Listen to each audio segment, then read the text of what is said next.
everybody. Welcome back inside the headset Wednesday night edition. Going to roll over to Memphis. Going to talk to my good friend, the other private school. I guess you now have noticed we've added Philip, so now I've got two private schools, and only by inheritance of Philip getting his job. So but I've got one of your opponents. I've got Knox Catholic. I'm talking to them, but now we bring to the airwaves the head coach of the Purple Wave, of the Christian Brothers Purple Wave, head coach Thomas McDaniel. How you doing tonight, Coach? I'm good, but I will just go ahead and give you a little bit of rebuttal. I'm pretty sure you have three private school coaches there because Coach you had Rankin. a couple of weeks ago. Yep. Yeah, Coach So Rankin is private. I don't know. Yep. I don't know if many people know who Coach Rankin is, but he is a fairly successful football coach that now is in the private sector. Yeah, he is, and that's paid that's non-paid to play, isn't it? Isn't that what they isn't that the slang term for it? In that non-paid to I play? don't know. Hey, you know what I though? don't know, but Listen. he's a private school guy. Yeah, your last coaches show. Listen, we blew it up. I mean, because everybody was out there on YouTube listening, and they watched a lot. I mean, your views were just unbelievable on our last Jim Rohn special as we went down the road of the haves and the have-nots. But we will not do that tonight, Coach. I will not do that to you. But it was a great topic, and I do appreciate you. Are you doing okay? I'm doing great. Just got through at the office, just walked in the door, and life is good. Well, you're 2-0. You've beaten White Station and Sheffield. Talk a little bit about this game with Sheffield, but it's one you guys have been playing for a long time. Yeah, I mean we had a good week of practice, and we've had quite a few injuries. The injury bug is kind of, I think I told you that a couple weeks ago, but the injury bug kind of bit us pretty rapidly, and we've had some guys out for several weeks. But we've got some new faces stepping in and doing a good job growing and developing. And, we've did some really good things on defense. The other night played exceptionally well. Actually, first two games we played outstanding on defense, but we lost our center against White Station. We had to, replace our center, which can be a real difficult, task depending on, who your depth people are there and trying to get timing down with snaps and, quarterback comfortable and all that stuff. So we've had some growing pains the last week or two, but really, really playing well on defense and, did what we should have done against Sheffield, and now we move on to, Brentwood Academy.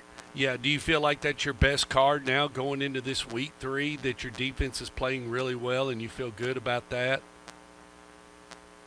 I think so. I mean, we had a lot of guys returning from our defense and a lot of experience on that side of the ball. I mean, we got some good experience on offense as well, but defensively definitely had a lot of guys back, and we're a little healthier there than we are on offense. But obviously, I don't have to tell you, we got a big task at hand trying to defend, Brentwood Academy and George McIntyre. But, we're excited about taking that trip, and it'll be a good challenge for us. Yeah, talk a little bit about Brentwood Academy. They're 0-2, and you're going to be traveling 3 hours. So talk to the fans a little bit about what's the routine for Christian Brothers. I mean, do you leave at 12 noon? How do you try to go through this, Coach? You're in. Yeah, our school will have Our school will have an early dismissal day, so we'll dismiss school at about 11:45. But our kids will get out around 10:45, and we'll eat lunch as a team, and pack our bags and load up, and we'll leave right at noon.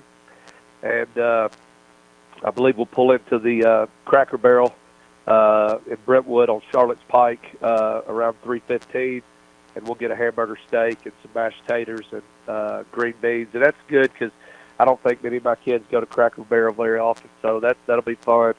And then, we'll take it on over to, Grady White Pike and, get ready to play a very talented, very tough. They're 0-2, but they've lost 2 good football teams, and they've been in 2 battles, the first 2 weeks. But definitely a formidable opponent, and we'll have to play extremely well if we're going to have a chance. when you flip on the video and you look at them, talk to the fans a little bit about what your eyes see when you look at the Brentwood Academy Eagles. Well, I mean, again, it starts with their quarterback, obviously, very talented young kid. Had to replace, quite a few weapons on both sides of the ball last year, offense and defense, new head coach, new coordinators, great kicker in Baronis.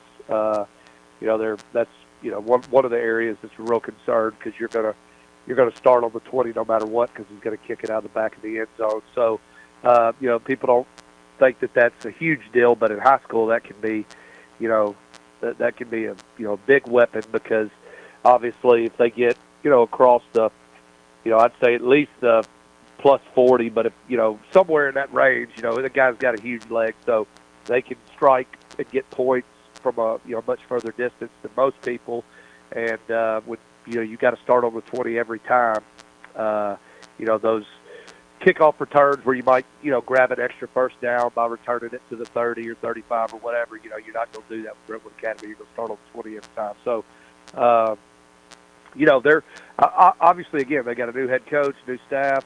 A lot of moving parts, but I think they'll figure it out. Hopefully, they don't figure it out by this Friday, but I'm sure by the end of the season they're going to be one of the teams that's in contention. And again, I just hope that they don't figure it out before this Friday. Do you like this game at this point in your season? I mean, it is, like you said, it is a region game. Are you okay with this, or would you rather be playing Innsworth, or what if you had to play your druthers? I mean, what do you think?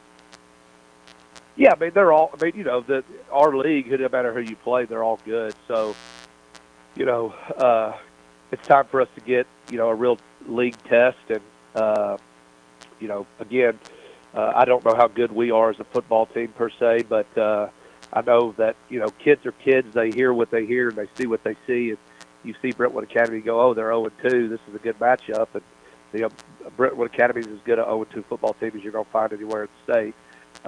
With a quarterback that is as good as anybody around. So when they've got a trigger man like that, some of the weapons they have on the perimeter, it's gonna be a challenge. But again, I do like the fact that our defense has played extremely well to start the year. We feel like we have a good plan going into the game, and it'll be nice measuring stick to see. As you well know, I'd like to go 3-0 and then 4-0 and 5-0, but I want us to be playing our best football at the end of October and hopefully, getting some pieces back here in the coming weeks, getting healthier, and playing our best when it really matters. But it's a good opportunity now to see where we are and kind of figure out where our weaknesses are and where we got to continue to grow and build. It's always been a tradition on Labor Day weekend for you to cook something really, really good. What do we got playing for Saturday? Come on, give it up. Hey, man, I really don't know. I can tell you that it really just depends. A lot of it depends on how we play Friday. Obviously there's going to be a mid-rare ribeye in there somewhere probably. My wife a couple of months ago for my birthday got me in this oyster cult, so I get fresh oysters delivered like once every 8 weeks. So I may have some oysters on the half shell at some point. I could see a barbecue butt on the egg possibly. I could see smash burgers on the Blackstone. It'll just be kind of a game time decision, if you will, and hopefully get to watch a lot of college football and do it while I'm soaking up in my pool. So I can sit right there on the ledge and live the good life for a few hours, if nothing else. Well, and them girls are growing up, aren't they? Are they giving you any headaches, or are they having a big time?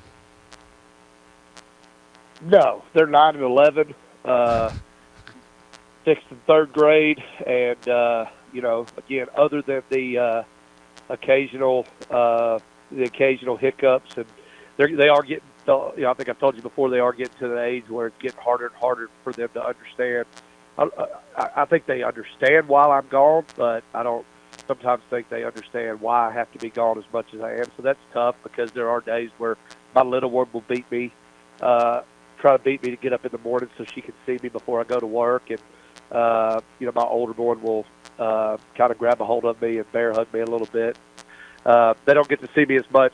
You just go through, seasons of life, but in my case, seasons of each year where, I'm able to. I hate to say it this way, but I've told you before, I'm able to buy back time in certain situations, and I'm able to do some things outside of football season that maybe some people don't get the opportunity to do. Yeah, some people get to go home at 4 o'clock every day. I don't have that luxury, but I am able to go to, Christmas, choir concerts and go be represented at all the parties and see them at, their field day and stuff like that. The summer months, we get to do a lot of traveling and seeing and spending time together. But, we are going to get to go to the lake at fall break and take the camper and go get on a pontoon for a few days. That'll be good just to get away with them. And then at Christmas, I'm taking them to Banner Elk to go snowboard for the first time. So, it's just strange because you get reacclimated to the real world, and Dad's present, and then football season strikes, and Dad's never home. And, it gets, each year gets a little tougher. I'd like to say I manage my time well, but it's just there's not enough hours in the day. And it is, even for me, I sometimes am, reawakened to just how much this stuff requires. And if you're going to, turn over every page and flip over every stone, that, it just, I think you know this, but I don't play solitaire. I don't read message boards. I don't keep up with ESPN. The only thing I'm a fan of is my family and Christian Brothers football. Outside of that, I couldn't tell you what's really going on in the world. So it's a lot of time. I still enjoy it. I still love it. But it's just part of the reacclimation to football season, and them understanding that there's going to be days and times where Daddy's not here, and they do great because I've got an awesome wife, and that's probably the biggest blessing I've ever had, is to have a wife that truly understands what I do and what it requires. She's been with me for 22 years now, so she's been there, done that the whole time, and I couldn't imagine being in this position and doing the things I do without having a wife that's there to support it. So I don't ever have to worry about being nagged or hearing complaining. And the other beautiful thing is, I've told you this too, is like I get to come home, and even though she'll ask me how my day went and all that stuff, she knows nothing about football. She could care less.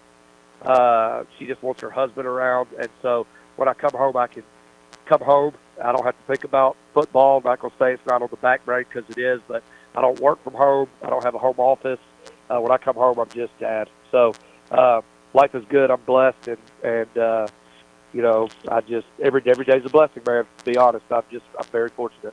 You are, and it's always a pleasure to talk to you on Inside the Headset. Stay healthy and enjoy your trip to Nash Vegas, over to Granny White Pike and Brentwood Academy Eagles, and we'll be thinking about you, and go Purple Wave.